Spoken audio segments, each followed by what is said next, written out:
Aabot sa 228 wanted person ang nasa kote sa isinagawang manhunt operation ng Police Regional Office 1 sa loob lamang ng buwan ng Agosto.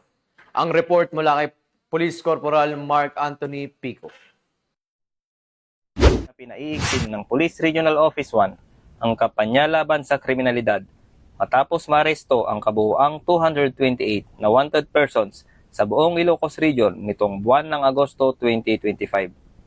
Sa naturang bilang, 27 ay kabilang sa mga most wanted persons, habang 201 naman ang iba pang may kasong kinakaharap. Sa pamamagitan ng magkakasanib na operasyon ng iba't ibang unit ng pulisya sa rehiyon, matagumpay na naisakatuparan ang serye ng manhunt operations laban sa mga pinaghahanap ng batas. Ayon kay Police Brigadier General Dindo R. Reyes, Regional Director ng PRO-1, patunay ang mga pagkakaaresto na walang makapagtatago sa kamay ng hustisya. Ang mga pag-arestong ito ay malinaw na mensahe na walang sinuman ang makakatakas sa batas.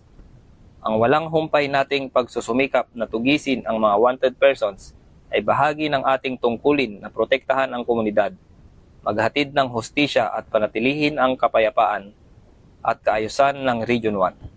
Pahayag ni Police Brigadier General Dindo R. Reyes. Tiniyak ng Police Regional Office 1 na magpapatuloy ang kanilang mahigpit na operasyon laban sa mga kriminal upang matiyak ang kaligtasan at kapayapaan ng buong rehiyon, sapagkat ang kapulisan ng Region 1 ay maaasahan, malalapitan at mapagkakatiwalaan. Mula dito sa Ilocos Region, ako ang iyong PNN correspondent, Police Corporal Mark Anthony Pico, alagad ng batas, nagataguyod ng balitang pulis.